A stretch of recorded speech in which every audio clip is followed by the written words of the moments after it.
물렁한 복숭아 좋아하세요? 아니면 딱딱한 복숭아 좋아하세요? 사람들마다 본인이 좋아하는 복숭아의 종류가 따로 있죠. 백도, 황도, 천도, 요즘엔 신비 복숭아라는 것도 인기가 참 많은 것 같습니다. 냉장고에 뒀다 먹으면 달콤하고 부드럽고 향긋한 복숭아는 참 맛이 좋은데요. 여름철 대표 과일 중 하나인 복숭아도 함께 먹으면 의사들도 놀란 만큼 몸에 좋은 음식도 있고, 또 복숭아도 잘못 드시면 우리 몸에 독이 될 수도 있습니다. 달콤한 과일인 복숭아는 당뇨 있는 분들이 꺼려하는 과일 중에 하나이기도 하는데요. 이 복숭아도 올바로 알고 드시면 당뇨가 있는 분들에게도 보약이 될 수 있습니다. 지금부터 복숭아와 함께 먹으면 보약이 되는 음식, 그리고 복숭아 드실 때 주의할 점과 복숭아의 효능까지 모든 것 알려드릴게요. 여름 과일의 여왕이라는 별명을 가진 복숭아는 더운 날씨에 다양한 영양소와 수분이 많아서 피로 해소와 식욕 증진에 도움을 줄 수 있습니다. 특히 복숭아에는 우리 몸에 흡수가 빠른 각종 당류와 수분, 비타민, 구연산 무기질 등이 풍부하게 함유되어 있어 더위에 지친 몸에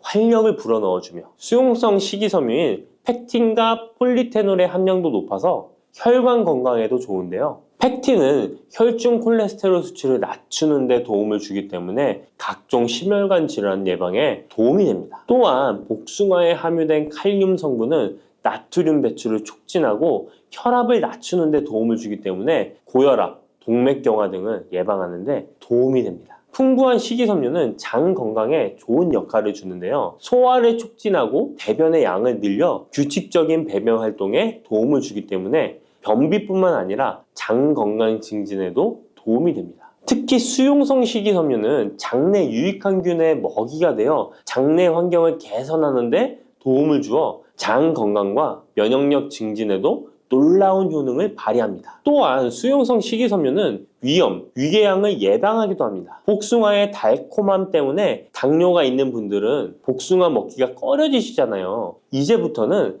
걱정 말고 드실 수 있을 거예요. 우선 복숭아는 달콤한 맛에 비해 혈당 지수와 혈당 부하 지수가 낮다는 사실 모르셨죠? 복숭아의 혈당 지수는 30에서 50 정도로 낮은 편입니다. 그리고 복숭아 100g, 복숭아 반쪽 정도를 먹었을 때 혈당 부하 지수는 3에서 5 정도로 낮답니다. 그렇기 때문에 당뇨가 있는 분들도 단단한 복숭아를 적당량 먹는다면 혈당에 큰 부담을 주지 않습니다. 게다가 복숭아는 다양한 항산화 성분이 풍부해서 당뇨 관리와 합병증 예방에도 도움이 됩니다. 특히 폴리페놀 성분은 인슐린 저항성을 개선하고 혈당 조절에 도움을 줍니다. 복숭아의 당뇨에 대한 효과는 연구 결과로도 입증되었는데요. 대한영양사협회에서 발표한 연구에 따르면 제2형 당뇨병 환자들이 12주 동안 하루에 200g 복숭아를 섭취했을 때 공복 혈당과 당화혈색소 수치가 감소했다고 밝히고 있습니다. 이 연구 결과는 복숭아가 당뇨 관리에 실질적인 도움이 된다는 걸 보여주고 있습니다.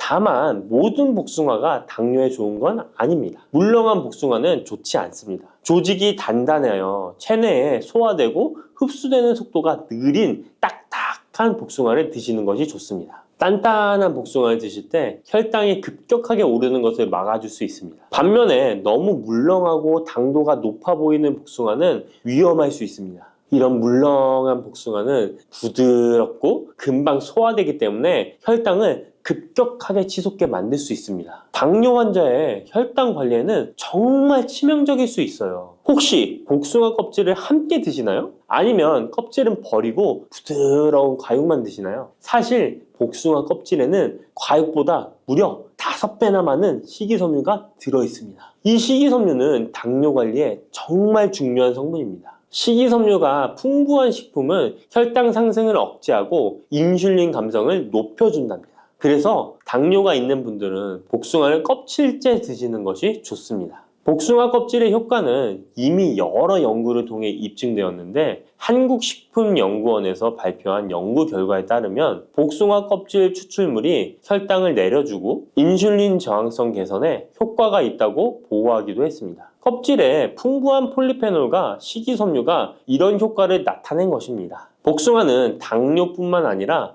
항암 효과도 있는데요. 복숭아에는 폴리페놀, 카로티노이드 등 항산화 성분이 풍부하게 들어있어 바람의 원인인 활성산소를 제거해주기 때문입니다. 이런 효능으로 각종 암 예방에 도움이 됩니다. 또한 복숭아에 함유된 클로로겐산과 네오클로로겐산은 정상세포에는 영향 없이 유방암세포의 성장을 억제하는 효과가 있으며 미국 워싱턴 주립대학교 연구팀에 따르면 생쥐를 대상으로 한 실험에서 복숭아 속에 화합물질이 유방암세포의 성장과 확산을 억제하는 효능이 있는 것으로 나타났다고 합니다. 복숭아를 먹으면 안색이 좋아지고 피부 미용에도 좋아 미인이 된다는 말이 있는데요. 실제로 농촌진흥청에서 실험한 결과에 따르면 복숭아 추출물이 멜라닌 색소의 형성을 막는 데 도움을 주기 때문에 피부 미백에 효능이 있다고 보고되었습니다. 또한 복숭아에는 폴리페놀, 베타카로틴, 비타민 등이 풍부하게 함유되어 있어 노화의 원인인 활성산소를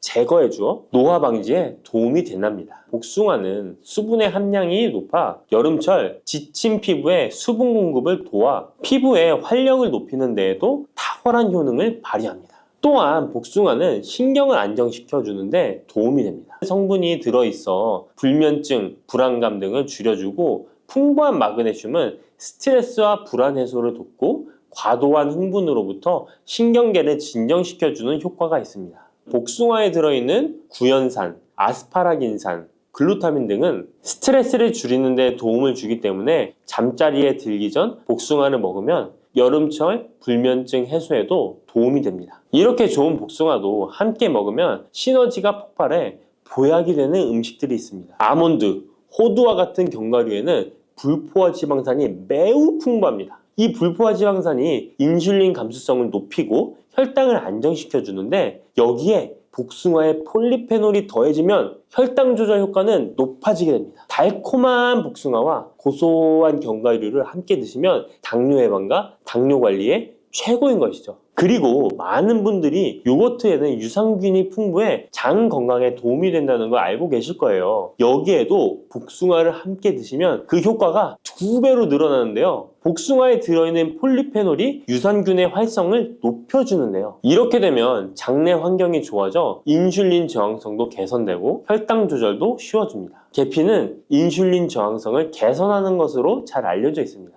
매일 계피가루를 조금씩 섭취하는 것만으로도 당뇨 관리에 도움이 되는데요. 계피와 복숭아를 함께 드시면 시너지를 내서 혈당을 안정시켜 줄 수 있습니다. 이렇게 몸에 좋을 것만 같은 복숭아도 드실 때 주의하셔야 할 것들이 있습니다. 언제, 어디서든 먹기 좋은 복숭아, 통조림 잘 알고 계시죠? 복숭아 통조림을 절대 드시면 안 됩니다. 통조림 복숭아에는 설탕의 함량이 매우 높기 때문입니다. 많은 설탕이 들어가 있을 뿐만 아니라 복숭아 자체도 물렁물렁하여 드시게 되면 혈당이 급격히 올라가게 됩니다. 당뇨 환자에겐 치명적일 수 있을 뿐만 아니라 건강한 사람도 자주 드시게 되면 췌장이 망가지고 각종 심혈관 질환의 위험이 높아질 수 있습니다. 게다가 통조림 가공 과정에서 영양소 손실도 많이 일어나게 되는데요. 비타민 C와 폴리페놀 같은 중요한 영양소가 파괴될 수 있습니다. 이렇게 되면 당뇨 관리에 도움되는 성분뿐 아니라 건강에 좋은 여러 영양 성분이 사라져 그냥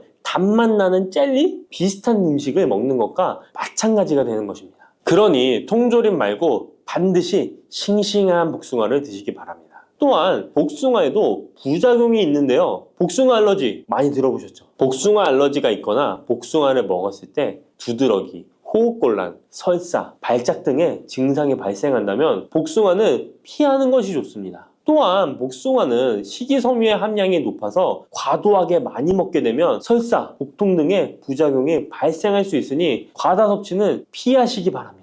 지방 함량이 높은 음식과 함께 섭취하면 복숭아의 유기산이 지방 분해를 막아 배탈을 유발할 수 있습니다. 복숭아 씨앗에는 아미그달린 성분이 많이 들어있기 때문에 과다 섭취 시 사이안 화물 중독에 의해 구토나 간 손상, 호흡곤란, 동공 확장, 현기증 등의 부작용이 발생할 수 있으니 복숭아 씨앗 섭취는 절대 하시면 안 됩니다. 복숭아 보관은 어디에? 어떻게 하시나요? 냉장고 아니면 상온에 보관하실 텐데요. 일단 복숭아는 구입한 당일이나 다음날 바로 드시는 것이 좋습니다. 상온에서 2에서 3일 정도 보관했다가 드시면 맛이 가장 좋습니다. 그런데 구매한 양이 많아 전부 못 드시게 되면 냉장 보관하시기 바랍니다. 냉장 온도는 5도 정도의 온도로 유지해 주는 것이 좋습니다. 너무 차갑게 하시면 단맛이 떨어질 수 있으니 추천드리지 않습니다. 그러면 냉장 보관한 복숭아는 바로 꺼내 먹어도 될까요? 시원해서 좋을 수 있지만 먹기 1시간 전에 꼭 상온에 꺼내 두었다가 드시는 것을 추천드립니다. 8도에서 13도 사이가 복숭아가 가장 맛있는 온도입니다. 상온에 잠시 두면 냉장고의 차가운 온도가 풀리면서 복숭아의 달콤함이 살아납니다. 여러분, 달콤 쌉쌀한 계피 좋아하시나요? 저는 향긋한 수정과도 좋아하고 계피가루를 얹은 라떼도 매우 좋아하는데요. 계피는 단순히 향긋한 맛을 주는 향신료 이상의 효능을 가지고 있다는 것 알고 계신가요? 우리가 몰랐던 계피의 효능은 함께 먹으면 좋은 음식들, 그리고 주의할 점까지 자세히 알려드릴게요. 첫 번째 계피의 효능은 바로 암 예방 효과입니다. 계피는 항산화 성분이 풍부한 음식인 거 아시나요? 우리나라뿐만 아니라 전 세계적으로 계피는 많은 사랑을 받고 있는데요. 향이 좋을 뿐만 아니라 계피의 효능 또한 뛰어나기 때문입니다. 계피에는 항산화 물질이 함유되어 있는데요. 이런 항산화 물질은 우리 몸의 세포가 노화되거나 손상되는 것을 막아주는 역할을 합니다. 특히 계피에 들어있는 시나믹 알데하이드라는 성분이 강력한 항암 효과를 가지고 있어 암세포의 성장을 억제하는 효과가 있는 것이죠. 연구에 따르면 계피는 특히 대장암이나 간암 예방에 효과적일 수 있다고 하는데요. 계피에는 항산화 물질인 폴리페놀이 풍부하게 함유되어 자유라디칼이라고 불리는 유해한 분자로부터 세포를 보호하는 역할을 합니다. 자유라디칼은 암 예방과 관련된 DNA 손상을 일으킬 수 있으므로 항산화 작용을 통해 암 예방에 도움을 줄 수 있습니다. 꾸준히 섭취하면 암 예방에 큰 도움이 될 수 있겠죠? 계피의 놀라운 효능 두 번째는 탁월한 콜레스테롤 관리입니다. 계피는 콜레스테롤 수치 조절에도 아주 유익한 식품인데요. 계피에 포함된 식이섬유와 폴리페놀 성분이 이와 같은 효능을 나타내는데 이 성분들이 혈관을 깨끗하게 유지하는데 중요한 역할을 한다고 합니다. 여러 연구에 따르면 계피에 포함된 성분들이 혈중 나쁜 콜레스테롤 LDL을 감소시키고 좋은 콜레스테롤 HDL을 증가시키는데 도움을 주고 있다고 합니다. 이는 계피에 함유된 특정 화합물이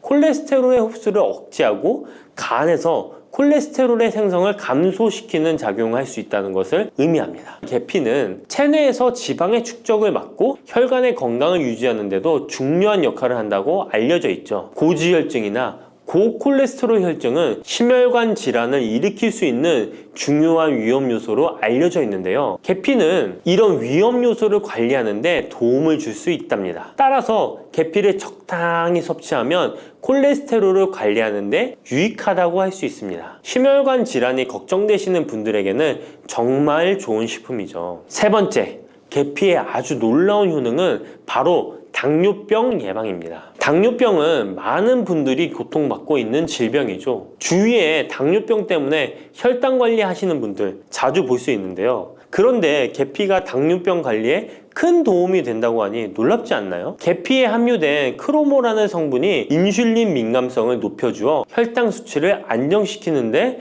도움을 줄 수 있다고 하는데요. 연구에 따르면 계피를 꾸준히 섭취한 사람들은 식후 혈당이 급격하게 상승하는 것을 막을 수 있다고 합니다. 또한 계피에 포함된 시네믹 알데하이드 성분이 인슐린 민감도를 높여주고 혈당 수치를 안정시키는데 도움을 준다고 알려져 있죠. 이 성분이 인슐린이 더 잘 작용하도록 돕기 때문에 혈당을 효과적으로 조절하는데 도움을 주는 역할을 할 수 있습니다. 우리나라보다 더 계피를 좋아하는 인도에서 계피 섭취와 대사증후군에 관련한 실험이 진행되었는데요. 인도 델리 학교에서 진행한 실험 연구에 따르면 대사증후군이 있는 116명을 두 그룹으로 나눈 뒤 16주간 한 그룹은 계피 추출물을 섭취하고 다른 한 그룹은 계피가루가 들어있다고 속인 가짜 약을 섭취하게 했는데요. 16주 뒤 확인했더니 계피 추출물을 먹은 그룹은 가짜 약을 먹은 그룹에 비해 대사증후군에 악영향을 주는 체중, 혈당, 콜레스테롤 등의 수치가 개선되었다고 합니다. 참으로 놀랍죠. 물론 계피를 꾸준히 섭취하는 것만으로도 당뇨병을 완전히 예방할 수 있는 것은 아니지만 식이요법에 포함시킬 수 있는 좋은 재료라는 점은 분명합니다. 네 번째, 계피의 놀라운 효능은 바로 항염작용입니다. 계피가 항염작용까지 있다니 참 신기하죠? 계피에는 항염증 작용이 있는 화합물이 함유되어 있는데요. 계피에 들어있는 시나믹 알데하이드 성분은 염증을 줄이는데 효과적이라고 연구 결과도 있습니다. 이 성분은 몸속 염증 반응을 억제해 주어 관절염, 근육통, 염증성 질환이 있는 분들에게 매우 유익한 식품이죠. 특히 체내에서 발생하는 염증은 만성적인 질환을 유발할 수 있기 때문에 이를 예방하는 것이 중요한데요. 계피를 섭취하면 몸속 염증을 낮춰주는데 도움을 줄 뿐만 아니라 면역력 강화에도 긍정적인 영향을 미친다고 알려져 있습니다. 겨울철에는 찬바람과 습기로 인해 염증이 쉽게 발생하는데 계피를 섭취하면 몸을 따뜻하게 해주고 염증을 예방하는 데 도움이 됩니다. 계피 섭취가 일상적인 건강 유지, 특히 쌀쌀한 겨울에 아주 좋은 영향을 미친다고 할 수 있죠. 그렇다면 이것들과 계피와 함께 먹으면 계피의 효능이 2배가 된다는데요. 계피와 함께 먹으면 더 좋은 음식은 무엇일까요? 바로 알려드릴게요. 계피와 함께 먹으면 좋은 음식, 첫 번째는 요거트입니다. 계피를 요거트와 함께 먹으면 정말 맛있고 건강에도 좋다는 거 아시는 분 있나요? 혹시 그릭 요거트나 프로바이오틱스 같은 단어들 들어보셨죠? 요거트에는 단백질, 칼슘, 프로바이오틱스 등의 영양소가 풍부하게 함유되어 있는데요. 요거트는 발효식품으로 몸에 좋은 프로바이오틱스가 풍부해서 장 건강에 도움을 주는데 계피와 요거트를 함께 섭취하면 서로 시너지 효과를 낼 수 있습니다. 그리고 계피의 항염작용과 혈당 안정 효과가 더해져서 건강을 더욱 향상시킬 수 있죠. 요거트에 계피를 넣으면 소화 기능을 개선하고 특히 요거트에 계피를 넣으면 체내 지방을 태우는데 도움이 되는 효과가 있어 요거트와 계피를 함께 섭취하면 소화를 돋고 체중 관리에도 매우 좋습니다. 그게 다가 아니죠. 계피의 매콤달콤한 향이 요거트와 잘 어울려 맛있게 즐길 수 있습니다. 요거트를 자주 드시는 분들은 꼭 한번 계피를 뿌려서 드셔보세요. 샐러드 드실 때 드레싱으로 요거트를 사용한 뒤 그 위에 계피가루 톡톡 뿌려서 드시는 것도 아주 좋은 계피와 요거트 활용법입니다. 계피와 찰떡궁합인 식품 2번째는 사과입니다. 계피와 사과는 정말 잘 어울리는 조합인 거 아시나요? 사과에는 비타민C와 식이섬유, 항산화 성분이 풍부해서 면역력 강화와 소화에 도움을 주는 과일인데요. 계피는 당뇨병 예방과 관리에 도움을 주며 혈당 조절에 효과적인데요. 계피와 사과를 함께 먹으면 2가지 재료의 장점이 더해져 더욱 효과적인 건강 관리가 가능하다는 것이에요. 그리고 이 2가지가 만나면 체중 관리에도 큰 도움이 된다니 같이 안 먹을 이유가 없겠죠. 맛 또한 더욱 좋아지는데요. 계피는 사과의 달콤한 맛을 더욱 풍부하게 만들어주는데 서양에서는 디저트로 사과파이에 계피가루를 얹어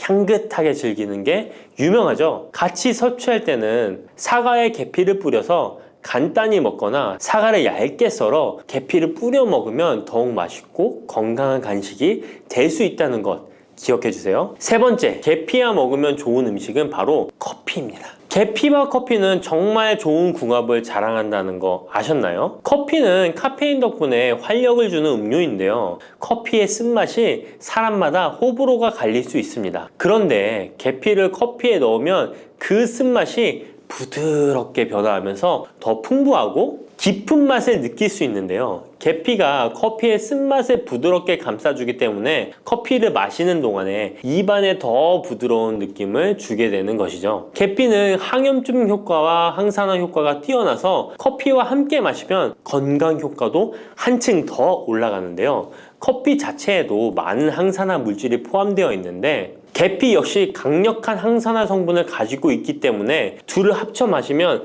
체내 염증을 줄여주고 세포를 보호하는 효과를 볼 수 있는 것이에요. 계피와 커피를 함께 마실 때 또 다른 장점이 있는데요. 그건 바로 혈당 조절에 있습니다. 커피는 그 자체로 혈당을 빠르게 올리는 경향이 있는데요. 계피가 이 과정을 완화시켜주면서 커피를 드실 때 혈당이 급격하게 상승하는 것을 방지할 수 있습니다. 그래서 당뇨가 있으신 분들께도 이 2 음료의 조합은 매우 추천드립니다. 그렇다면 계피와 커피는 어떻게 함께 먹는 게 좋을까요? 계피와 커피를 함께 즐기기 위한 가장 간단한 방법은 계피가루를 커피에 넣는 것인데요. 커피가 다 다 내려준 후 4분의 1티스푼의 계피가루를 넣고 잘 저어주면 계피의 향이 커피와 자연스럽게 어우러져 향긋한 커피 한 잔을 만들 수 있습니다. 계피를 너무 많이 넣으면 커피의 맛이 너무 강해질 수 있으니 적당량을 넣어주는 것 잊지 마세요. 또한 계피 스틱을 사용해 커피를 우려내는 방법도 있는데요. 커피를 내린 후에 계피 스틱을 커피에 넣고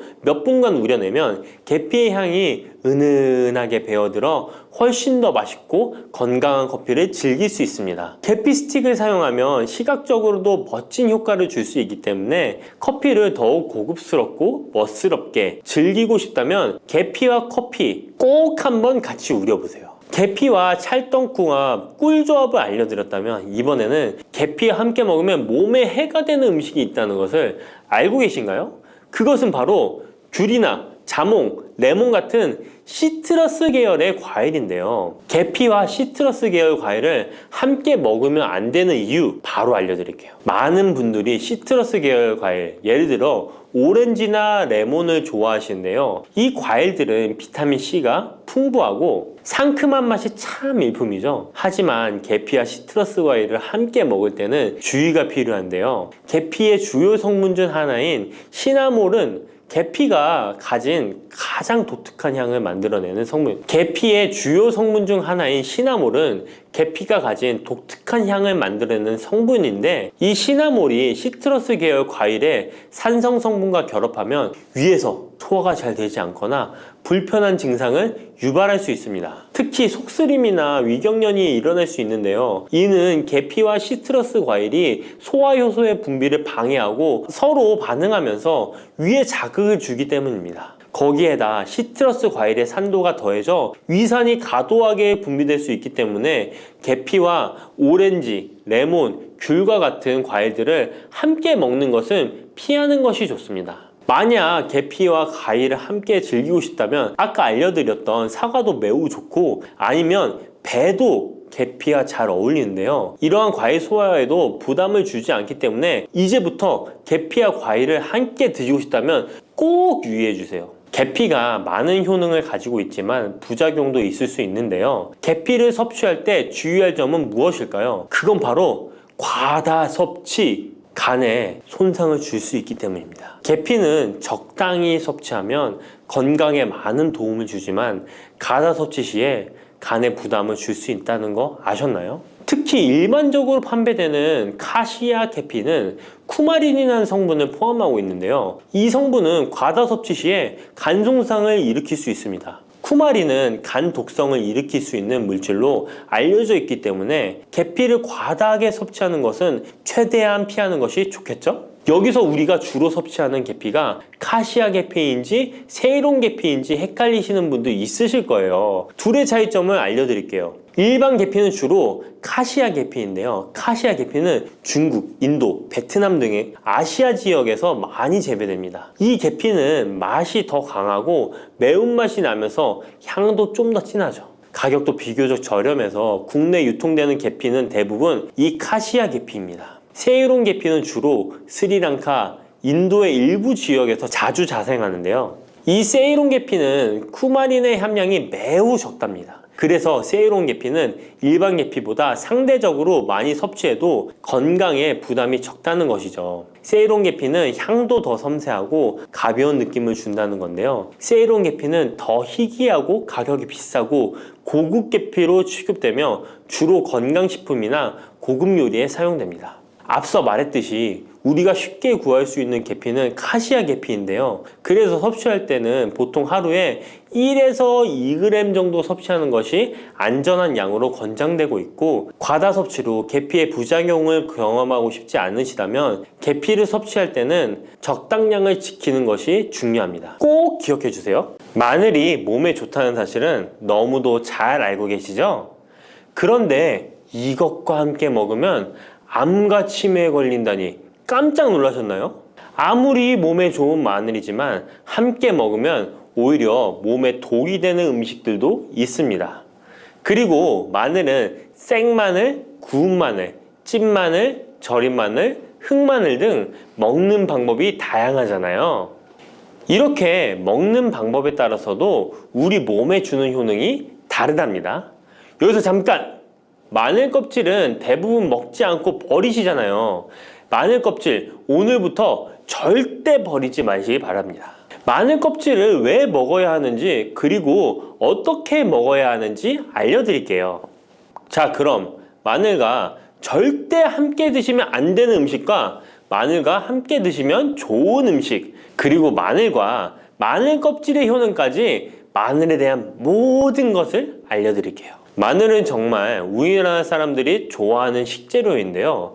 한국농촌경제연구원이 발표한 자료에 의하면 우리나라 1인당 1년 동안 마늘 소비량이 7kg인데요. 놀라지 마세요. 세계 평균이 0.8kg이랍니다. 우리나라 사람들이 마늘을 정말 많이 먹고 있죠. 마늘을 많이 먹는다는 것, 그만큼 건강한 식단을 먹고 있을 가능성이 높은 건 사실이지만 먹는 방법에 따라 오히려 독이 될 수도 있습니다. 여기서 마늘과 절대 함께 먹으면 안 되는 음식 첫 번째는 바로 빵입니다. 마늘빵 아시죠? 마늘이 발라져 있어 달콤 쌉싸름한 마늘 맛도 나고 향긋한 향도 좋아 즐겨 먹게 되는데요. 마늘이 있어서 몸에도 좋은 빵이라고 착각하고 즐겨 드실 수 있는데요. 마늘빵은 절대 드시면 안 됩니다. 왜냐하면 빵의 재료인 밀가루는 탄수화물이 주 성분인데요. 밀가루의 고탄수화물은 소화 과정에서 당으로 분해되고 혈당 지수를 급격히 올리게 되며 이때 인슐린의 분비가 과도하게 됩니다. 이런 현상이 반복되게 되면 체내의 인슐린 저항성이 높아지고 췌장을 망가뜨려 당뇨를 유발할 수 있는 것입니다. 그리고 이 당은 몸에 흡수되면서 지방으로 변하고 쉽게 살이 찌게 되어 비만을 야기할 수 있습니다. 밀가루 빵을 만들면 글루텐이라는 단백질이 생성되는데 이 글루텐은 소화불량, 복통, 변비 등 증상을 유발할 수 있습니다. 이뿐만 아니라 글루텐이 몸에 들어오면 장에서 에소루핀이라는 성분이 만들어지게 되는데 이 에소루핀은 중독성이 강해 밀가루 중독을 일으켜 빵 같은 밀가루를 과다 섭취하게 만든다는 것입니다. 마늘이 아무리 좋은 성분으로 항암 작용, 항염증 작용을 한다고 해도 마늘빵으로 드신다면 아무 소용이 없는 것입니다. 그러면 마늘은 어떻게 먹어야 마늘의 효능을 극대화할 수 있을까요? 마늘은 생으로 드실 때도 물론 좋지만 익혀서 드실 때 더욱 좋습니다. 몸에 보약이 되는 마늘 먹는 법, 첫 번째는 마늘밥입니다. 국립농업과학원에 따르면 마늘의 S-알리시스테인 함량을 조리법에 따라 조사한 결과 생마늘일 때 S-알리시스테인 함량이 2.77mg 정도 되었고 삶기 시작한 후 30분이 지나면 4.92mg이 되었으며 1시간이 지났을 때 9.16mg으로 생마늘에 비해 무려 4배 이상이 많아진다고 했습니다. 뿐만 아니라 121도의 온도에서 1시간 동안 마늘을 쪘을 때 S-알리시스테인 함량이 50.24mg으로 생마늘보다 18배 정도 높았다고 연구 결과를 발표했습니다. 따라서 마늘을 드실 때는 1시간 이상 끓여서 드시는 것이 좋은데요. 이런 방법이 번거로워 추천드리는 방법이 바로 마늘밥입니다. 밥을 할 때 마늘을 넣는데요. 1인분에 마늘 3, 4알 정도씩 넣어서 밥을 하시면 됩니다. 현미가 있다면 현미를 넣은 마늘밥을 하시면 더욱 좋은데요. 현미 속에는 티아민이라는 성분이 있는데 마늘의 S-알리시스테인과 현미의 알리티아민 두 가지 성분을 모두 섭취하여 항암 효과뿐만 아니라 피로회복, 근육통 완화에도 좋은 밥이 되는 것입니다. 그럼 마늘밥을 하기 위해 마늘을 까고 나면 껍질은 어떻게 하셨나요? 버리셨나요? 오늘부터는 절대 버리지 말기 바랍니다. 마늘에 효능하면 첫 번째로 생각나는 것이 아마도 항암 효과일 거예요. 그런데 마늘 껍질을 통해 엄청난 항암 효과를 누릴 수 있는데요. 우리나라 연구진에서 연구한 결과 마늘 껍질을 70% 에탄올 용매로 반복 추출해서 만든 마늘 껍질 추출물이 암 예방 효과에 탁월한 효능이 있다고 발표되었습니다. 특히 유방암, 위암, 간암, 대장암, 폐암, 세포뿐 아니라 다양한 암세포에 대한 억제 효과가 있다고 했는데요. 그 중에서도 유방암 세포의 증식을 억제하는 데 효과가 가장 높았다고 합니다. 마늘 껍질의 두 번째 효능은 바로 심혈관을 튼튼하게 한다는 것입니다. 마늘 껍질은 마늘 알맹이보다 식이섬유가 4배, 폴리페놀이 7배나 많게 함유되어 있는데요. 식이섬유는 혈관 내에 나쁜 콜레스테롤을 흡착해 몸 밖으로 배출하는 데 도움을 주고, 항산화 성분인 폴리페놀은 콜레스테롤이 산화되는 것을 막아 나쁜 콜레스테롤이 만들어지는 것을 방지하는 데 효능이 있는 아주 중요한 성분입니다. 마늘 껍질에 함유된 알리신 성분은 혈중 지질을 낮춰 콜레스테롤과 중성지방을 낮추는 데 효과적인 성분입니다. 이를 통해 동맥경화를 방지하는 데 도움을 주어 심혈관 질환을 예방하는 데 좋은 성분인 것입니다. 또 마늘 껍질을 말려 분말로 만들어 음식에 넣어 드시면 비만을 막아주는 효과를 볼 수 있는데요. 식이섬유가 풍부해 지방의 흡수를 막고 나쁜 지방을 배출하는 데에도 탁월한 효능이 있습니다. 뿐만 아니라 체내 지방의 대사를 촉진하여 지방 분해가 빠르게 일어나 체지방을 제거하는 데 아주 효과적입니다. 그리고 마늘 껍질 분말로 드시는 방법 말고 차로도 드시는 방법이 있는데요. 마늘차 우리는 법을 알려드릴게요. 마늘 껍질을 깨끗하게 씻어 말린 다음에 기름을 두르지 않은 팬에 마늘 껍질을 넣고 볶아주어 수분을 없애줍니다. 이렇게 하는 이유는 수분을 없애는 것도 있지만 마늘 껍질을 열을 가하게 되면 항산화 성분인 폴리페놀과 플라보노이드 성분이 증가하기 때문입니다. 이렇게 수분을 없앤 마늘 껍질을 냉동실에다 보관하셨다가 드실 때 끓는 물에 소주 반 컵을 넣고 물 1리터, 마늘 껍질 15g 정도 넣고 끓여주시면 됩니다. 이렇게 끓인 마늘 껍질 차를 따뜻하게 드셔도 되고 냉장고에 넣어 시원하게 드셔도 괜찮습니다. 마늘이 몸에 좋다고 해서 꿀에 마늘을 재워 드시는 분 계시잖아요. 물론 꿀마늘이 몸에 좋은 분들도 계시지만 꿀과 마늘은 절대 함께 드시면 안 되는 음식입니다. 식품 비방이라는 문헌에 보면 꿀과 마늘은 함께 먹으면 안 된다라고 적혀 있는데요. 그 이유는 꿀과 마늘은 둘 다 열을 내는 뜨거운 음식이기 때문입니다. 꿀과 마늘을 함께 먹게 되면 체질이 맞지 않는 경우에는 부작용이 클 수 있기 때문입니다. 체질에 맞지 않는 분들이 이 꿀마늘을 드시게 되면 눈의 충혈이 잦아지고 노화가 빨라질 수 있습니다. 돋보기를 빨리 쓸 수 있게 된다는 거죠. 또한 두통이 생기며 피부에도 트러블이 생기는 부작용도 있으니 꼭 기억하시기 바랍니다. 당 섭취에 주의하셔야 하는 당뇨, 고지혈증을 갖고 계신 분들이나 암 환자분들은 절대로 꿀마늘을 드시면 안 됩니다. 그렇다면 마늘을 또 어떻게 드시는 것이 좋을까요? 바로 다양한 쌈채소와 함께 드시는 것을 추천드립니다. 마늘의 매운맛을 내는 알리신 성분이 혈관을 건강하게 하여 암을 예방하고 쌈채소를 통해 다양한 비타민과 무기질을 섭취하며 풍부한 항산화 물질도 섭취해 활성산소를 제거하고 혈관을 깨끗하게 해 노화를 방지하고 활력이 넘치는 건강한 몸이 될 수 있는 것이죠. 그런데 마늘을 반찬으로 만들어 드실 때 절대 드시면 안 되는 것이 있습니다. 그것은 바로 마늘장아찌입니다. 아니, 마늘장아찌가 왜? 라고 의문이 생기는 분들이 계시죠? 모든 마늘장아찌가 안 된다는 것이 아니라 설탕이 많이 들어간 마늘장아찌는 만들어 드시면 안 됩니다. 시중에 판매되는 마늘장아찌에는 설탕이 많이 들어가 있을 가능성이 높으니 절대 드시지 않기를 바랍니다. 몸에 좋은 마늘도 설탕과 함께 먹으면 오히려 독이 되는데요. 설탕이 많이 함유된 마늘장아찌를 드시게 되면 혈당이 급격하게 오르고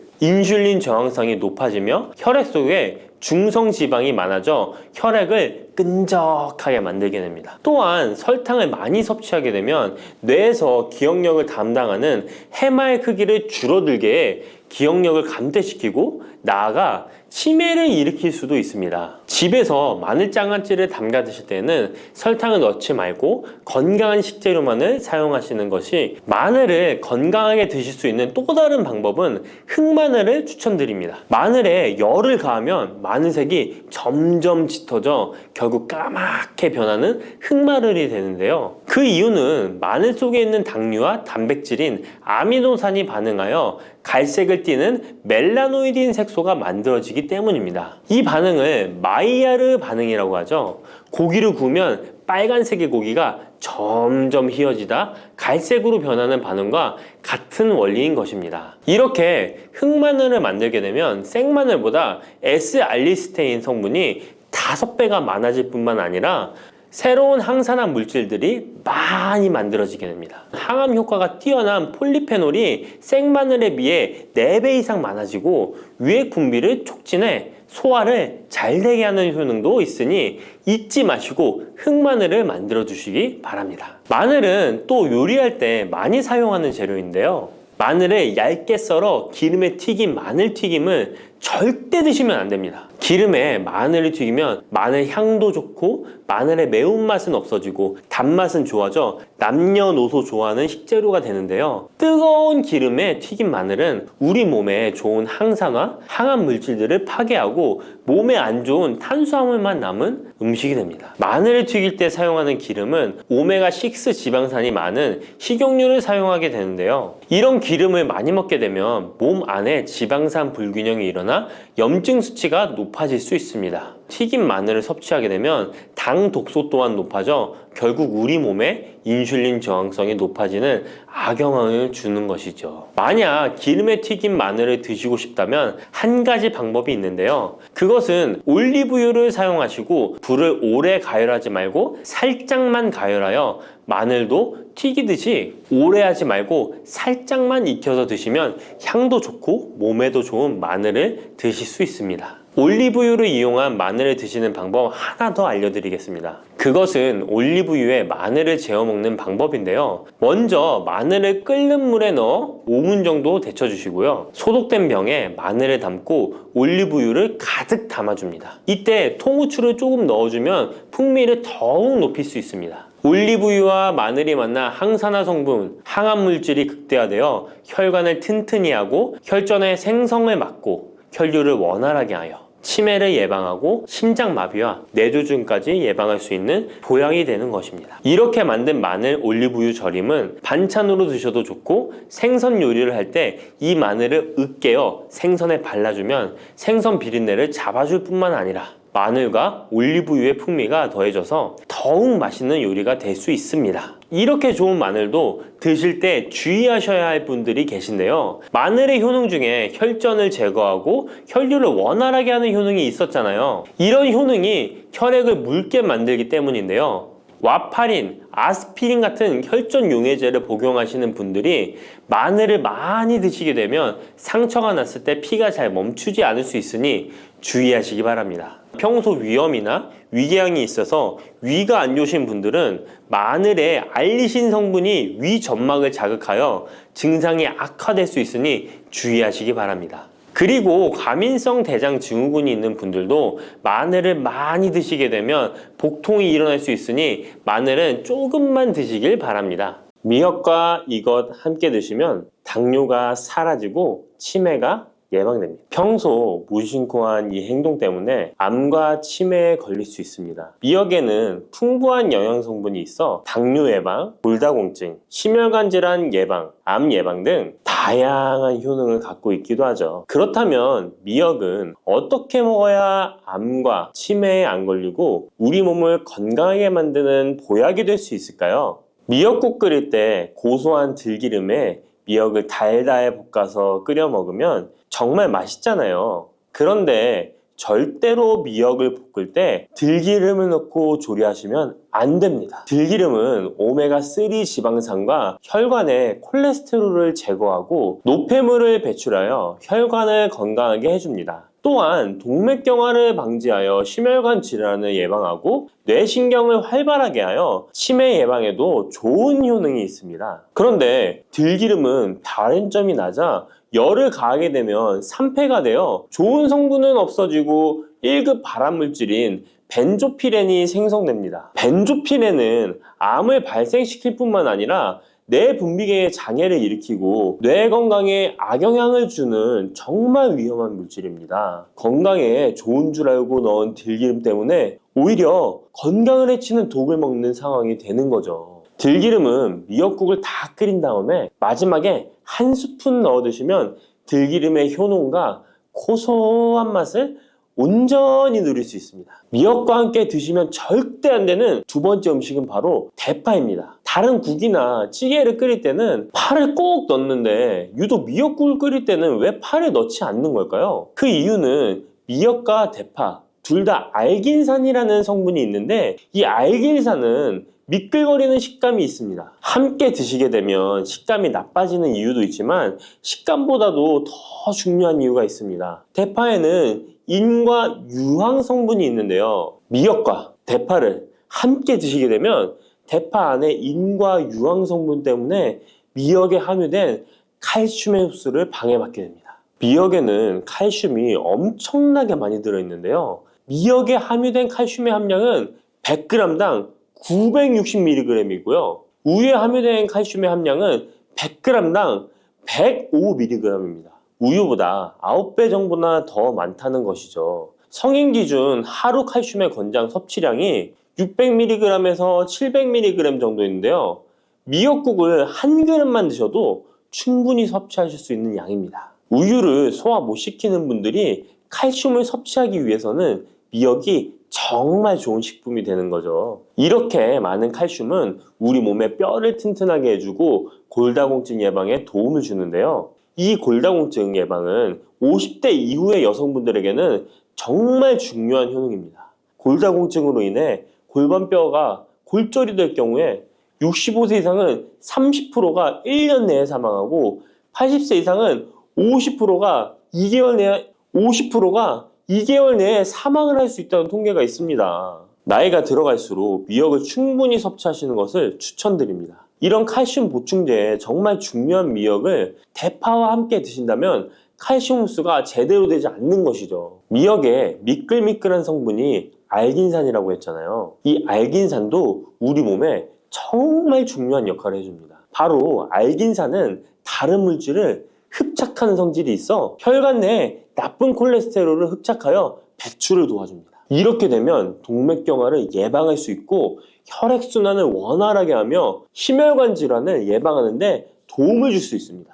미역이 피를 맑게 한다고 하잖아요. 바로 이 알긴산의 효능 때문에 혈관이 깨끗해지기 때문입니다. 또한 알긴산은 장 운동을 촉진하고 배변 활동을 원활하게 하여 변비 예방에 도움을 줍니다. 이는 미역의 풍부한 식이섬유와 함께 장 건강에 도움을 주는 거죠. 미역에 함유된 풍부한 식이섬유는 당뇨 예방에 탁월한 효능을 발휘하는데요. 국립보건원에서 장년층 7,400명을 대상으로 추적 조사를 해봤는데 해조류를 전혀 먹지 않는 사람과 매일 미역국 반 그릇 이상의 해조류를 섭취한 사람의 당뇨병 발생 위험도를 조사했는데 하루에 미역국 반 그릇 이상 먹는 사람이 해조류를 전혀 먹지 않는 사람에 비해 당뇨병 발생 위험도가 20%가 낮았습니다. 미역의 풍부한 식이섬유는 급격히 오르는 혈당을 막아주는데요. 식이섬유가 소화의 속도를 늦춰주고 인슐린의 분비를 조절해주기 때문입니다. 식이섬유는 포만감을 높여주고 칼로리가 낮아 식사량을 조절하는 데 도움을 주고 체내에 노폐물과 독소를 배출하여 체중을 감량하는 데도 도움을 주어 다이어트 식품으로도 많이 활용되고 있습니다.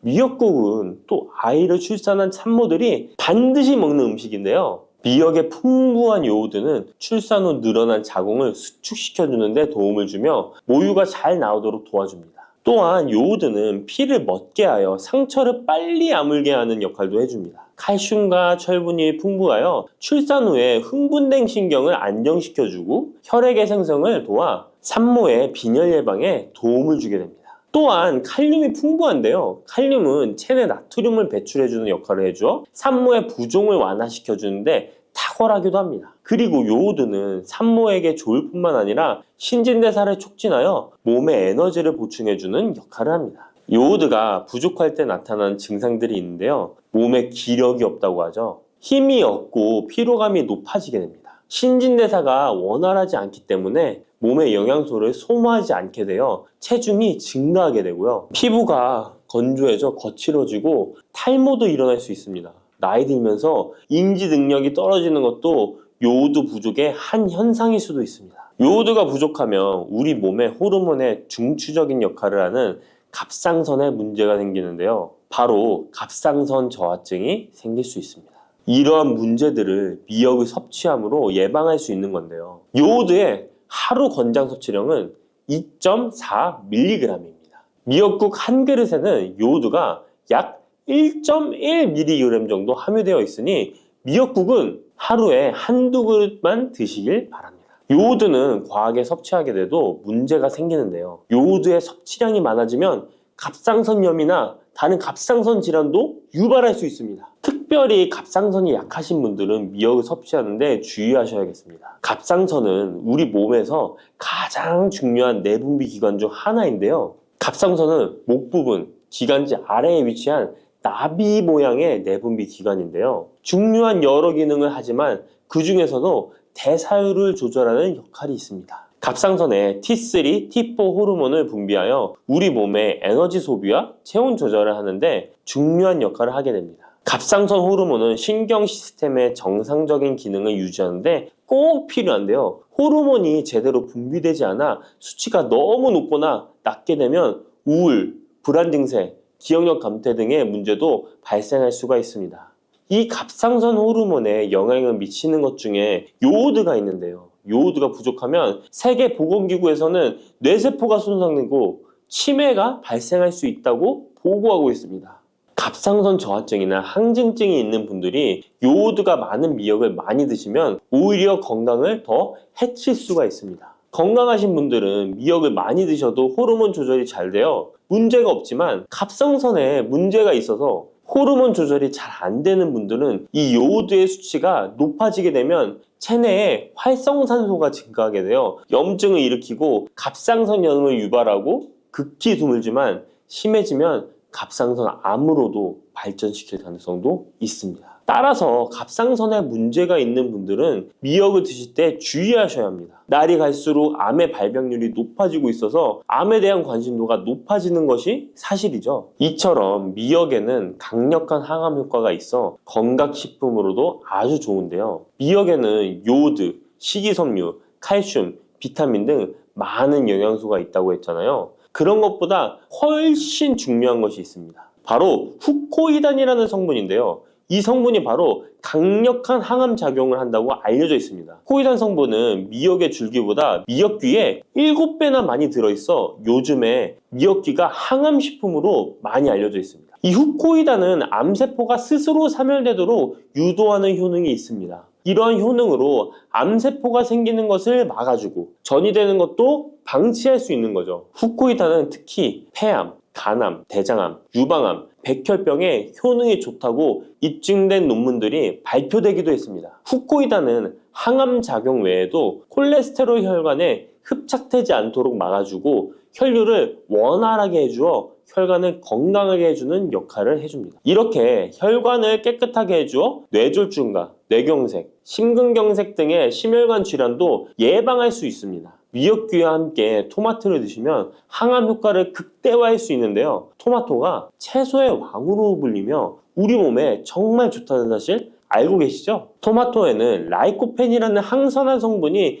풍부하게 함유되어 있습니다. 라이코펜은 강력한 항산화 작용으로 몸 안의 활성산소를 제거하여 혈관을 건강하게 하고 염증을 제거하여 노화를 예방할 뿐만 아니라 미역의 후코이단과 만나 암세포를 제거하는 강력한 항암작용을 하게 됩니다. 미역과 함께 드시면 효과가 극대화되는 음식으로는 두부가 있습니다. 콩으로 만든 두부는 식물성 단백질이 풍부해서 건강식품으로 우리 식탁에 정말 많이 올라오죠. 두부에는 단백질뿐만 아니라 사포닌 성분도 풍부하게 함유되어 있습니다. 사포닌은 인삼, 홍삼, 더덕 등에도 풍부하게 함유되어 있는 성분인데요. 이 사포닌은 면역력을 강화하고 체내의 활성산소를 제거하여 노화를 방지하고 항암작용도 하여 암을 예방하기도 합니다. 정말 기적과 같은 성분입니다. 그런데 이 사포닌의 단점이 체내에 요오드를 배출하여 요오드 결핍이 있는 분들은 주의하셔야 하는데 미역과 함께 드신다면 미역에 함유된 풍부한 요오드와 사포닌의 만남으로 미역의 섭취로 과다할 수 있는 요오드의 양을 두부의 사포닌이 배출시켜주어